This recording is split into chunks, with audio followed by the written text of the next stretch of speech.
We start with a message. Hello, boys. Writing in with a little remix of your theme tune, plus to say how much I've enjoyed the pod and your various live performances around London. Thank you very much. The remix is a super chill, relaxing, down-tempo version, so I hope you enjoy it. Cheers, Oscar. Let's give it a blast. Thanks, Oscar. Thank you. Power on. Select your players. Pierre, Sarah, Glenn. Select your topic.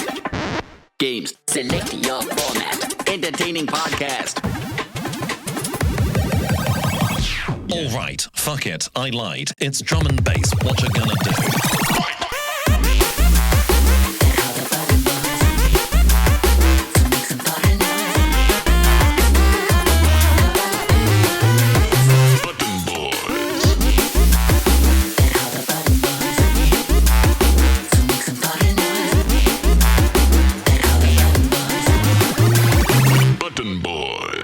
Oh, Oscar, everybody. What a way to kick off our show. Thank you so much for putting in the effort and remixing Jazzy Me's excellent theme tune. That made me want to take drugs. Yeah, it made me want to come off them. Welcome to the show. that was your voice as well, wasn't it? That was me doing pendulum voice. That's your impression That's of it. my impression of the, But all right, sounds, fuck it, I lied. It's a bang on. Yeah, when I first heard that, I had to re-listen to the pendulum track to be like, have they used me or the guy? Oh, man. Wait, what bit was you? All right, fuck it, I lied. It's drum and bass. What you gonna do? Yeah. Well, Yeah. someone else can do something with that one now. Yeah. Ooh. Welcome to Button Boys, a comedy video games podcast hosted by Sarah Keyworth, Pierre and myself, Glenn Moore. How are you all today? Hello, Glenn. Pretty Hello. jazzed now. I'm full of beans now. Should we talk about what Yeah. we've been playing? Brim to the rim full of beans. Brim to the Rim rim. to the rim. I don't like that. I have been playing Reanimal.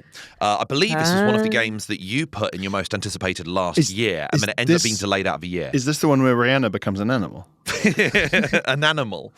This Yeah, is Reanimal. this was It's like a werewolf thing. yeah. This was Tarsia are the name of the developers. They've made Little Nightmares. Little Nightmares 1, Little Nightmares 2. Then last year, they handed over the making of Little Nightmares to a different company who made Little Nightmares 3, which I wasn't very into.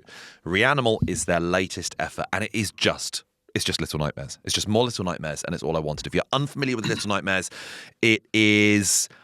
it's from like the people who made stuff. I swear they had like a history of like Little Big Planet and cutesy games. Yeah, but it's spooky dooky. Yeah, whereas this is now spooky, and you play as these very little, usually playing as children, wearing strange like Lost Boys sort of outfits with strange like helmets and masks or whatever, and they're always whispering to each other and always very frightened. And it's always in a very And they're whispering twisted. about you.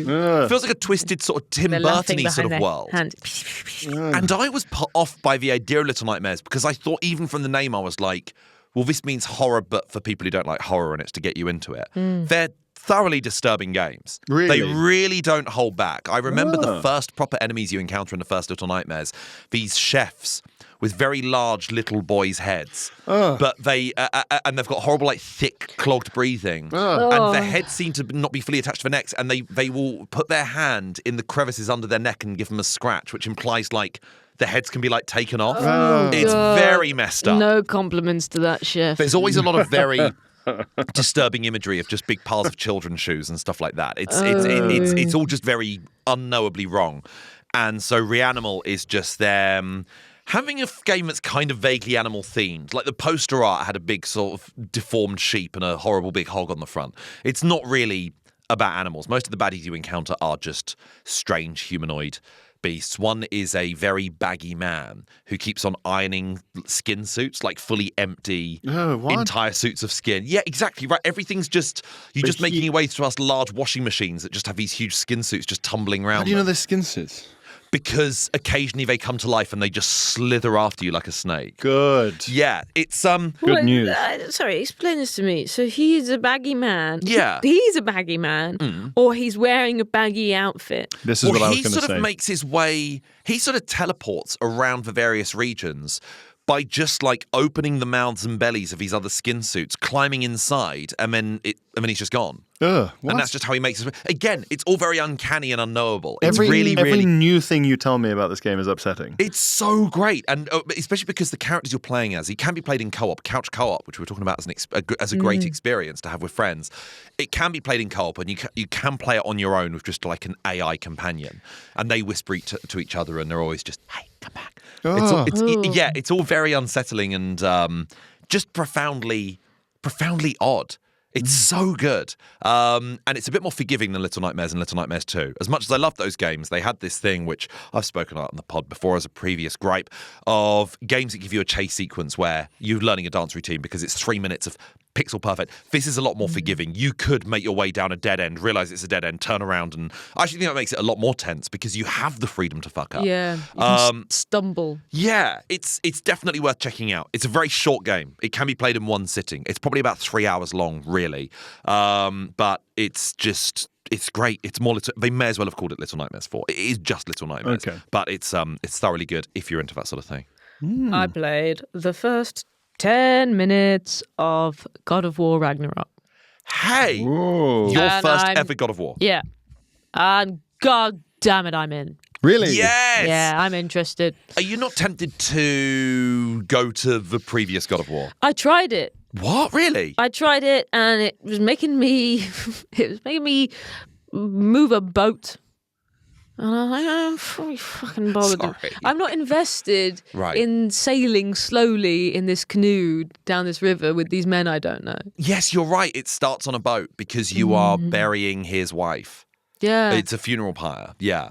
I don't want to do that. No, I get that. That makes sense. I'm not interested in a boat and a wife. and Well, a but the thing beard. is, Ragnarok takes place immediately after God of War 1 finished. Yeah. So, and it's a gives you a bombastic recap. start. It's a bombastic start, though, Yeah. because you are being attacked straight away by somebody who doesn't like you. And you're on a little, like a sleigh with like a husky dog. Are they husky dogs? Are they wolves? It's some Nordic alternative. Yeah. And you can steer it, so you're immediately in. It's quite easy. It's not a difficult chase sequence, but you are. The action has begun, and I was like, yes, this is how you get me. Yeah. Not slow steering of a canoe. No. I want to be chased by being dragged by wolves. Right in there. Yeah. So I'm invested. Especially because the way they portray the Norse gods, I'd be so interested to know your take on this, considering this was your degree at Cambridge. Yes. Was Norse and Celtic mythology, and I'd be interested to know if Kind either, of, yeah. you'd apologies for getting the title wrong. With film it was film. Mainly film. Yeah, many film. Wanking. Yeah, Wanking study. I minored in wanking. yeah. You, I'd be interested to know if you'd throw yourself into it fully and go, "This is great," or you'd be like, I think you'll find. Yes, but the portrayal of Thor and Odin, I think, is so brilliant. I'm not sure if you got to that bit. No, I'm 10 minutes in. Okay, And Odin. that's enough to make me go, yes, please. I will be returning to you. Great. Because Odin is portrayed by Richard Schiff from The West Wing and is portrayed like a 1930s gangster Oh. in a good way. As in, he's still like, Who was he in The West Wing? Toby, I think. Oh, yeah. With the balding there, but hair there. Oh, Yeah. Yeah. Oh, he's nice. Yeah, Swing. but in the same way, like his cloak is sort of on his shoulders. Do you know what I mean? And it gets sort of taken off. And the way he talks is very. Yeah, see? There's going to be some change. There's going to be some changes here in Asgard, see? Yeah, Valhalla, Do you ever yeah? see that children's cartoon where there's a foot that speaks like that?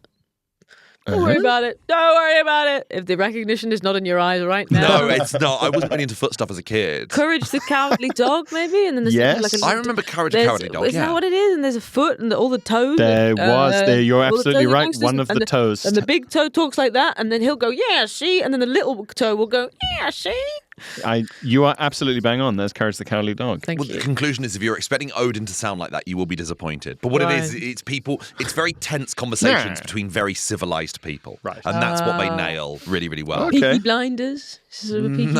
No, I think like it's worth just seeing how it plays No, out. we're going to Okay. guess it. But We're going to guess gonna it. guess what I it. like about, I mean, there's plenty of things to love about God of War and God of War Ragnarok, are the fact that it's all one shot. And the camera follows you. The camera never cuts away. Everything is always just one shot. Like the way the camera Adolescence. sweeps around, just like Adolescence. Yeah. With Stephen Graham. Yes, Yes. with Stephen Graham in it. Odin! No! This meat's a bit tart. You're a good lad. You just got to kill. You didn't mean to kill Odin. I know that. Oh, it's me birthday. Kratos has now lived as a Spartan in ancient Greece and this taking on detail of how much you know about adolescence. taking on all the It's Nordic gods. I mean, now the next God of War is going to be set in the Wirral. Yeah. Oh, I got fucking stabbed in heebie-jeebies. Level 1, the Beatles Museum. Yeah. He's taking on individual. All the famous Scousers throughout history. Yes, yeah. Just Paul McCartney sitting down with a glass of mead in his cabin. If the situation can call for calm. I'm anti-violence, but in your case, I'll make an exception. And then he bursts out. Yeah.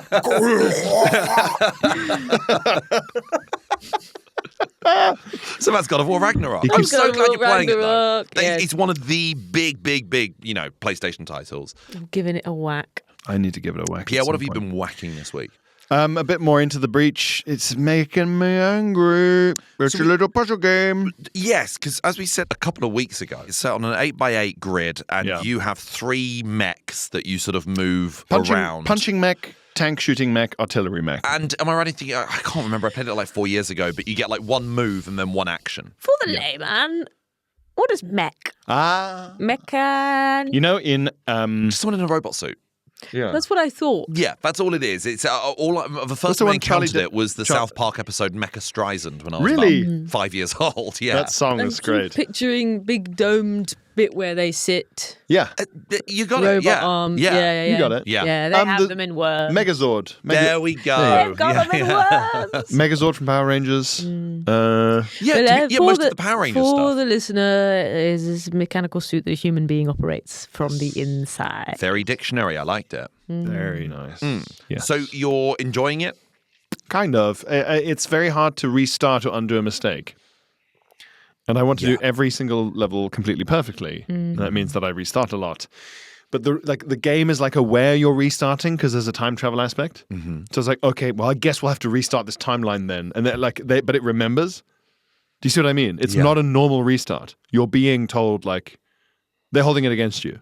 Yeah. Oh, they're judging you for it. Yeah. Oh, we can pretend we can start this date again, but I was here for the beginning. Absolutely. Of it. Yeah, The game's Exactly going, right. I saw that. Yeah. It is, exactly. It's judging you for it because it's like, well, I guess we have enough power left in the MacGuffin to send us back through another timeline. And you're like, fuck you, I made a mistake. This is a game. Yeah. Whereas when I restart any other game, it doesn't remember.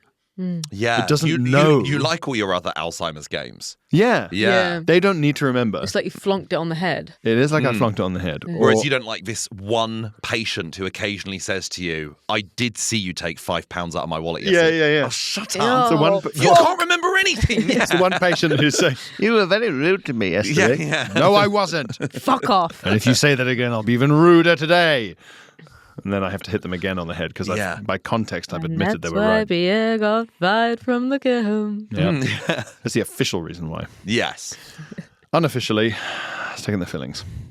Fuck. My God. No, I wasn't taking the fillings. I left those. Yes, I guess Into the Breach is like looking after a care home. Yeah. That's Into the Breach, the care home simulator that you can play on your phone. Yeah. Isn't that it? Yeah. No? Yeah. I don't know. It's a puzzle game, but because I'm not doing the puzzles perfectly, I'm restarting, but the game remembers. It is strange to call it a puzzle game because I see it as strategy. But I guess Hitman, which we're talking about on the Patreon each week, which you should totally sign up for if you're a big fan of the podcast, and we do appreciate your patronage, is that Hitman is essentially a puzzle game. It is a tidying up game. It is a puzzle game. There is a way to solve these things. But there's timing because everything in Hitman is happening live. To a large extent. Yeah, it's And a if you theatrical want to, installation. you can just blast your way through that puzzle. Yeah. Do you ever end Hitman on a gunfight? And I know you ended up last week in Mumbai getting shot out of India. Oh, I should make it clear that most of the levels we do, I have one attempt where I just go, fuck off, and shoot everyone for a while. I want to do this. I still haven't let myself enjoy that. When I played the old Hitmans when I was like, say, 12 years old, it was so rare that you'd have a mission where even one person was left. I was getting 0 stars every single mission. Sometimes I just throw caution to the wind and punch someone in the head. Nice. Yeah. Our topic for the day is multiplayer experiences in the sort of party game sphere, or ways you've adapted a game that may not be party-y to be something you can play among other people. Do you reckon Hitman is something you could play with other people?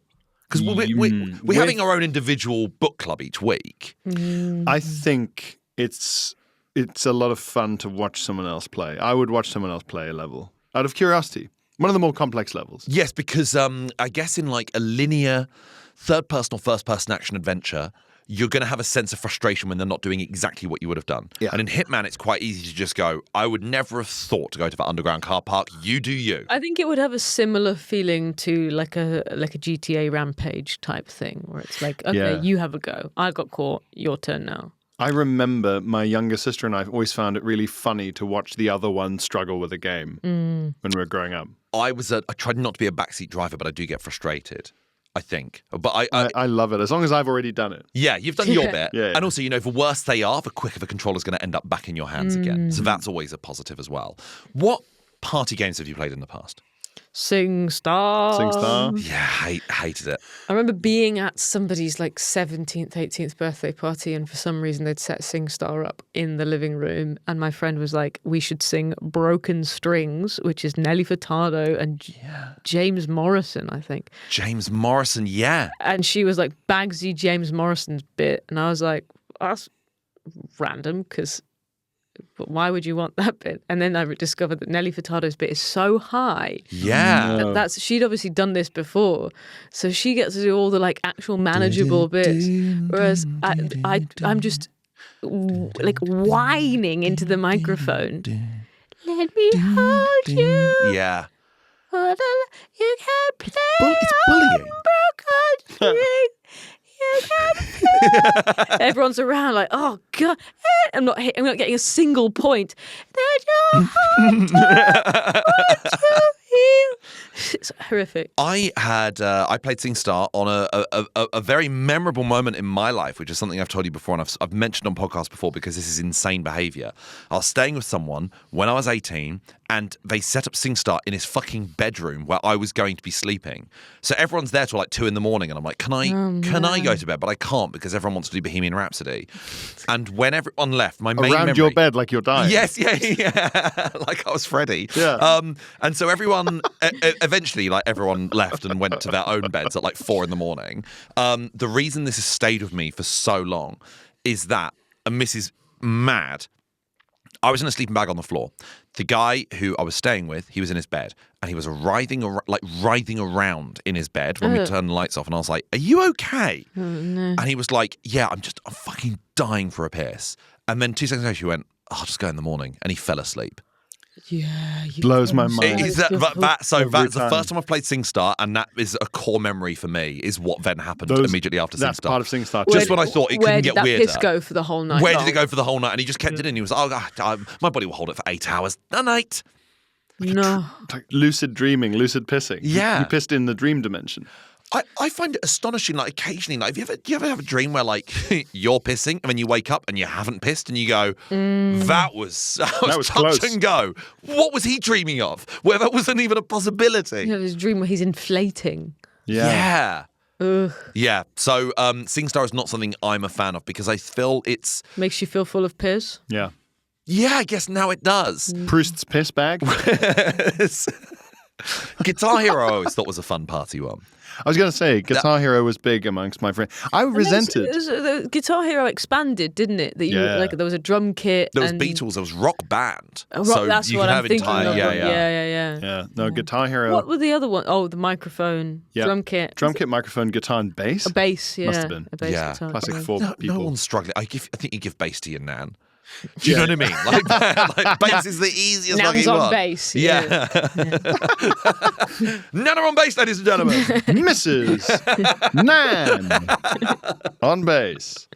I resented Guitar Hero a bit because it was immediately very popular with the people who I knew growing up who didn't before like the music that was on Guitar Hero. Interesting, yeah. I liked AC/DC already. Like everyone Yeah. going into Kate Bush because of Stranger Things. Yeah, exactly. Yes. Yeah. You don't like Santana. Yeah, genuinely. I was like, none of you like guitar music. Yeah. And then they were like, oh, these songs are great. And I was like, I've been trying to tell you that. What a false sense of ability Guitar Hero gave people. Yeah, you yeah. really, considering it was a kid's toy with 4 buttons and something you were flicking, Yeah. you just felt like It should be called Guitar Moron. Guitar faker. Yeah. Guitar liar. And if you get a high score at the end, it goes, well done. Yeah. Well done. You If can you press 4 buttons. Yeah, you must be 11. fully complete the game at max difficulty and at 2 times speed, it just says... Now you can try Bop It. Yeah. It just says, you could have become really good at the guitar in this time. Yeah, it shows you someone you went to school with who's now like retired already. And you're, oh, for fuck's sake. I really liked it just because it had the music that I liked in it. Oh man, just like watching people who'd never even given Iron Maiden the time of day clacking along to Iron Maiden. And songs I already did like, it gave me a nice reworking because every time you got it wrong, you got a don't shake fuck the clunking sounds when you missed one note. Yeah. There was a Guitar Hero. Can't have been called the Guitar Hero, but like, what was it called on an iPhone? Oh, that's crap. Do you remember there was like a finger tap one? Right, okay. What was it called? What instrument was it trying to... Solo Piano Hero. Piano Hero. And you put it up to your mouth. Panpipe Hero. Yeah, Panpipe Hero. It's mainly the Phil Collins Tarzan soundtrack. Yeah. That you have to play along with. Yeah. Oh, and the expansion to Age of Empires 2 where they brought in the Mayans and the Aztecs. Yeah. Yeah, it's mostly stuff you'd recognise from documentaries about Native Americans, perhaps. Or... Rock Hero. Sorry, I've Hello, Sarah. I've tapped out for a second. Like, it looked like that. So it's a 3-button version that you just tapped. That sucks. Yeah, Ben is waving at me. You don't remember this? I No. know. It was hard. It was hard as well. It moved fast. Because it was piano. The only phone party game I can think of is always that Heads Up. Heads Up is great. Which is brilliant. There was some game, I can't remember its name, just in terms of music, just while I think of it. You could put your own songs as MP3s into the game and it would change the shape of the level. Vib Ribbon. That's right. Vib Ribbon was a PlayStation game, and it was side-scroller, black and white, and it looked like a child was drawing it. Okay, not this. Okay. You've immediately described the haunted dreams of a Swiss matron. Vib Ribbon. Genuinely, Vib Ribbon. What the fuck? So genuinely, when Are you saying Vib Ribbon? Vib, V-I-B, Vib then Ribbon. ribbon. You played as, I think, a rabbit. I think you were a rabbit. No. When I tell you this, so it came out when I was like a child, and as a kid, you kind of care a Created lot by more. Lewis Carroll. You care a lot about graphics. Nightmare. Vib Ribbon looked crap, and it to this day looks crap. Look up Vib Ribbon. It looks deliberately crap. Oh no! Isn't it vile? It's like It was a rhythm game, but you moved It's like from. a dot to dot. Yes, it Oh, looks no. like a dot to dot. I didn't fucking mean that. Or So like it's entirely like when black people like screen join up a constellation or with something. white, yeah, it looks like a constellation. No, I with didn't. white lines, and you could take out your PlayStation disc and put in like a CD in your PS1, and it would build a level based on that. That's it would a have the gimmick. loops and hills, and it was very popular though. It was a very popular game. But as a kid, I was like, I'm not playing something that looks like that. They should pay me to play that. I'm not spending money on something that I could have drawn. Button Boys. Friends of mine used to do this thing where if you had friends over, instead of playing something that was actively a party game like Jackbox, would play like a single player game where you're passing the control around. Like Heavy Rain, for instance, that game that's all like choice based, and every time, because you play as 3 separate protagonists, he had 2 friends over and they'd pass the controller and you only ever got to play as yours. That's a cool idea. Yeah, because the other 2 people get to sit back and enjoy it as a movie. Because Heavy Rain was good fun back in the day, but it's it's constantly stressful. Winner Stays On, obviously, is a classic of the FIFA world. and FIFA, yeah, and any PvP. Metal Gear Solid 4, what me and my friend used to do. It's Tekken. Shit, On, that was yeah. a good party one. Yeah. Yeah, it's lost now, isn't it? Because I feel like if you're at a party now, you feel like it's technically not a waste of your time, but a waste of the party. Yes, it makes sense to do it when you're under the age of maybe 21. Yeah. But I do miss I went to a party with my partner now, and I was like, I'm going to go and play Tekken with everyone. Or worse, if your partner says, "They've got Tekken, do you want to have a go?" And you go, "No, I'm a grown-up. Yeah. Please don't think I'm No. a smart person." Not now. Yeah. Yeah. Obviously, I'd love to. Obviously, I prefer to. You've ruined it by pre-sniping me. Yeah. But I miss going I've around to already lost. go to a friend's house when I was like 7 years old, and he had an N64, and they had like Quake or Unreal Tournament or something like that. And But even 4 of you on one screen. But even older, you're forgetting the fun of being a slovenly house share person. Yes, there was that. I mean, the last time I really did a big couch co-op was the final night of my stag do. The idea was that like people after 2 nights had then sort of made their way home, and there was a very small group of us on that final night. One of which was Pierre. Phil Wang was among them as well. But among my old uni friends, there's 3 guys who I'd lived with previously. We used to play Time Splitters 2 all the time. Yes. So they brought a GameCube up for the final night and plugged it into the TV. And Phil and Pierre had never played Time Splitters, and you guys thought it was shit. It looks so shit. It does look shit. It's so hard. Understandable. I couldn't even see what shapes were, and I couldn't make it point anywhere. Yeah, you know how like you have if a 90-year-old person had never seen TV before and you showed them it, their eyes just won't register with the pixels. They just won't be able to see what's going on. It was a bit like that. For one party game I felt the most pressure on in my life was in lockdown, in my Twitch streaming days. The Twitch viewers wanted me to play Jackbox with them, in which there is a Mock the Week-esque style. What is Jackbox? Jackbox is just a series of silly games. Right. I can't even begin to remember what most of the genres were, but one of them is a very, if this is the answer, what is the question? And it's a reverse, or like Cards Against Humanity. Like when you're... Shut up! You have like one silly answer, and you have to work out what the questions are. The pressure. So horrible that you shouted like that and then just went straight Right back to talking about what you were talking about. Horrifying. like a horrible father. I was going to say, evil father in a film. Yeah. You were like an evil Knives Out character that was supposed to be glad as poisoned a bit later. And everyone thinks it was me, but actually it was producer Ben. The pressure I felt to be, because what people then vote on, everyone submits their answers anonymously, and people vote on what they think is the funniest answer. Oh, and I was like, I'm playing with people who are watching my channel. I have to win. I'm a professional. Because if I don't, it's like that guy, the magician mind reader on the first series of The Traitors, who was like, I can read human behavior. And when he unsuccessfully wasn't able his to. Career, yeah. His career's over. Yeah, that's what it felt like. Whereas there was a psychic in the Australian one who like walks out episode. Have you watched this? Like the very first Australian Traitors. Really? She like walks out day 1 because everyone's sort of laughing at her not knowing. Like they're sort of scorning this idea. Why don't you read my mind? She goes, I know who they are. It's this person, this person, this person, and then leaves the entire game. Whoa. And she got one of them right. Wow. Yeah. Not enough. Yeah. Because also, if you had to choose 3 people, statistically, you're going to get one of them right. I think. It depends on the numbers. I don't know. 3 people across a large, I think, 1 in 3 quite chance. impressive. Yeah, okay. If there's 9 people. Yeah. Let's be clear about that. I think I think that kind of feeling of wasting a day away at sort of 19 years old, or hungover on a stag do with Mario Kart on, or that's great. Yeah. Apparently there's a good Knives Out. We've mentioned Knives Out already. Knives Out traitor-esque Netflix game. Ooh. Where you all Really? sign up with your phone. Okay. I've not played it. I've just heard good things about it. Right. That is like a party game you play as a group. But before we recorded this episode, you were talking about a party game you've never heard of, which Yeah. sounded absolutely amazing. So What good. the It's fuck slightly were you different talking to about? what I remembered, but it is still, God, I loved it. It sounded perfect. The way Yeah. you Spy Party. Spy Party. So it's a social deduction stealth video game. right. It's 2 people playing. Okay. So What am I looking at visually? on your screen, you're looking at, it's What am I like wearing? like The Sims. Look at this. What's Sarah wearing? What am I wearing? Now, When I'm some playing jumper the thing. game. I don't know. Whatever you like. It looks like that. Now I'm wearing a yellow pantsuit. Sure. It's like The Sims. You're seeing Got it? how 3 Okay, yes. It's got vaguely isometric, kind of. Yeah, Vaguely.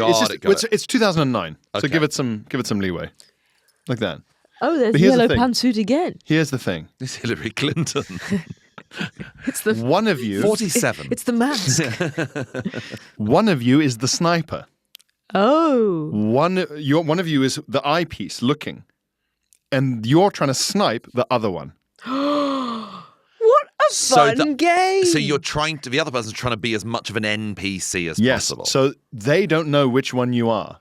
I thought I came up with this as a concept at uni of the idea of being an NPC and trying to blend in as much as possible. In multiplayer But it Assassin's exists in Assassin's Creed. multiplayer Assassin's Creed. Yeah. Spy Party, right? So one of the levels I remember was like a cocktail party with like a terrace and like a very luxurious flat high up on a skyscraper in New York. And you as the NPC person trying to hide, the second you sprint or move like too dynamically, obviously the sniper is going to go for you. Yeah. So you can't do that, but you'll be given tasks. Like you need to, as casually as possible, obviously, speak to that other guest in the red dress. But the sniper knows the objective. So anyone who approaches the woman in the red dress, the sniper's like this. is that fucking you? It's a bit like Among is Us that where you have to fucking you? sabotage So things you and have hope not. this is an Plain online sight. game. You've got your own screen. No, it's PvP. You're sitting in the same room. Surely they can see what you're looking at. Maybe Sarah and I have been No. living under No, a no, rock, no, no. and it turns out this is one of the most spoken about games of all time. There's no split But screen. If not, why isn't this being spoken about? It There's can't no- be, because otherwise you'd know. There's no split screen.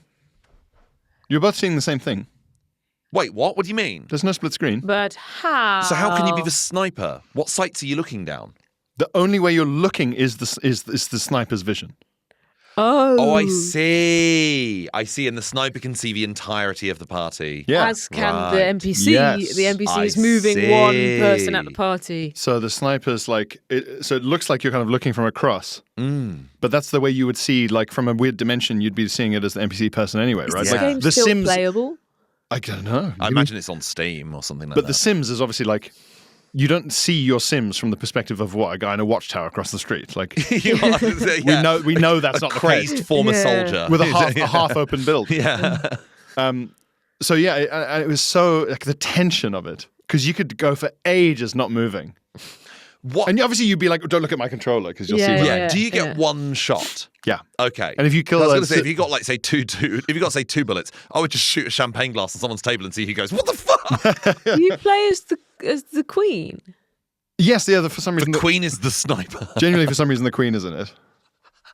They don't say it's the queen, but it's the queen. It's 100% the queen. That couldn't be anyone else. Yeah. You like choose your Googled character, it. but it's a preset range of character models available, so you can never tell who's who. Do you guys hear about the St. Petersburg mission in Hitman 2? As in, like, the original Hitman. So we're talking like 2001, 2002, it must have been when it came out.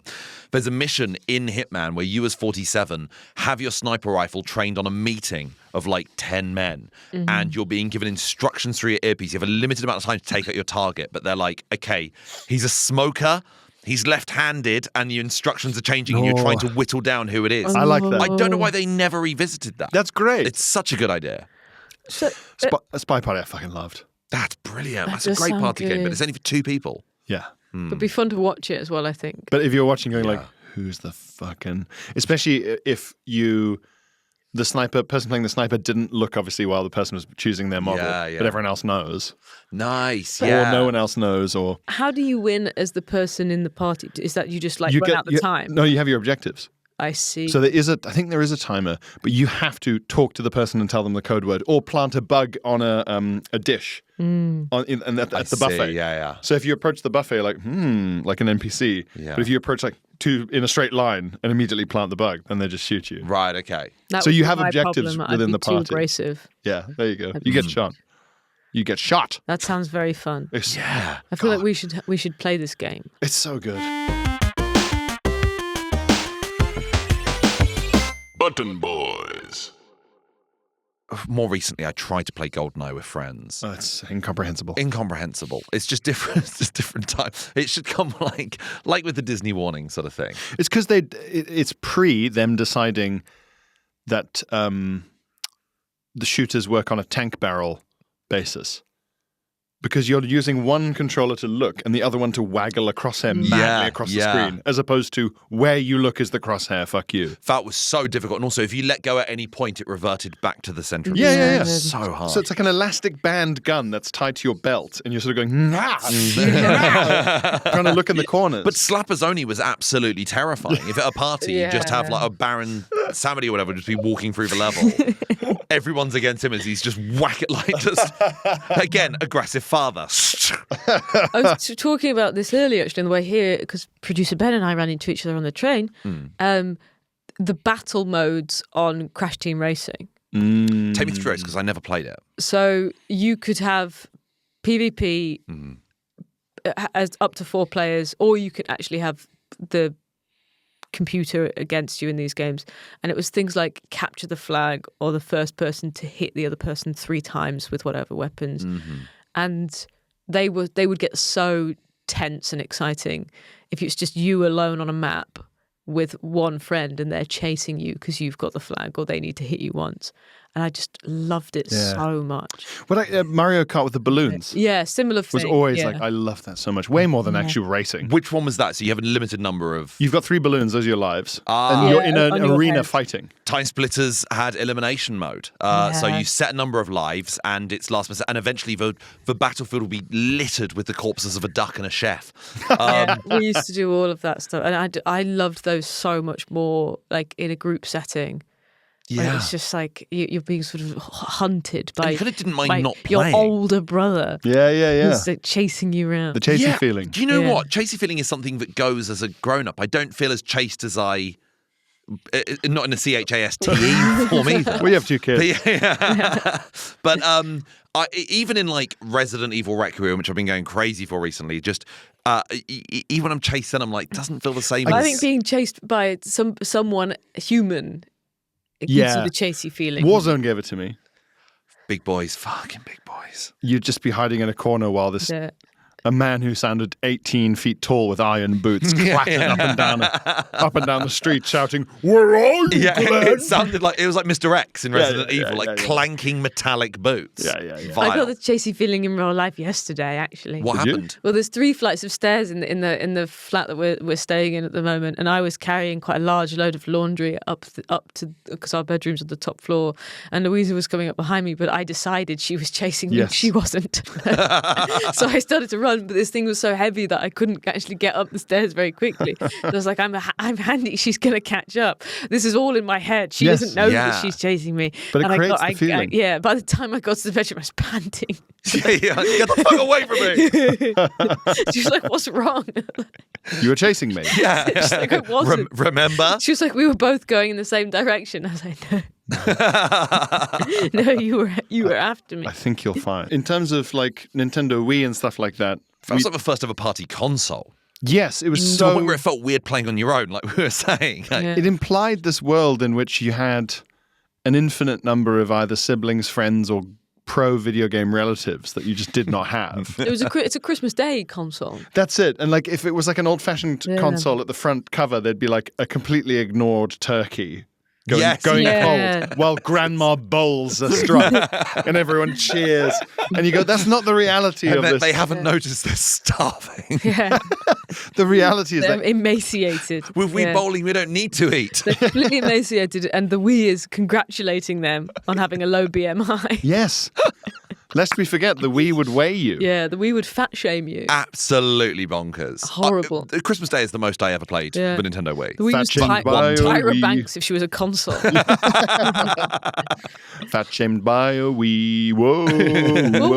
What was the dance game? That was good. Was it Just Dance or something? Was Like it the actual dance mat one. No, but there was one with a Wii where you just had to get into the positions holding the control. There was a dance mat one. Oh, and they looked like they were on an iPod advert. It was like Yeah, black they silhouettes. were like silhouettes. Like the Casino Royale opening credits. Yeah. yeah. They were They're just dancing. And they were like real people. They were because there was this video just keeps on going viral Yeah. of the actual dancers themselves. Of the woman who was hired to be the Just Dance. Was it the game called Just Dance? I'm certain it's Just Dance. Just Dance I hated dance mats. Same. There was something about you go, right, I'm never in real life dancing on a deflated Lilo. So Yeah. this Yeah. already is putting me at a And disadvantage. dancing is not stomp your left foot twice. No. Yeah, I'm never furiously sort of river dancing in a cube. But staying in the same vicinity for the whole time. Yeah, but I'm whenever bombing you about. saw it on like a TV show, they knew what to do with their hands. Yeah. They were They'd adding sort in of, arm moves. clap twice, and you go, it's not it. And it's not being counted. Yeah. So No. that's extracurricular. But with stuff like motion control games like the Wii, what it came down to was doing the absolute bare minimum. The Wii was ruined the moment you accidentally just moved your arm slightly and your tennis player did an absolutely incredible volley and you went, oh, that's all it takes. Yep. I can just sit down. I could lie in a 4-poster bed. My entire family, we really thought it was like you had to like leap up. We thought it was like scanning your body, like the Terminator. Yes, yeah. Yeah. And it would be like, no, you're not even tall enough to be a tennis player. Or at the very least, there'd be some sort of force monitor within the it was controller. So what a come down. This is reminding me. My cousin had like a Pokemon game that was like a battle. It was like loads of like cool multiplayer games that were like a series of mini games. It's like Diglett has to dig. Yeah, or you could be Sandshrew, dig as maybe. quickly as you can. Or there was one with. I'm just not going to do this game justice. I'm going to have to look it up and come back. I'm coming back to this. Okay. And my cousin will be listening to this and screaming into his phone about what the game is. He'll text me immediately. Yeah. We should do party games together then. Yeah. Because it's just not... Should we spend time together? Should we spend time together? Yeah. Oh. In a non-professional capacity? Should we do a Wii together? Button boys. Oh, I'd like that. Yeah, like Romans.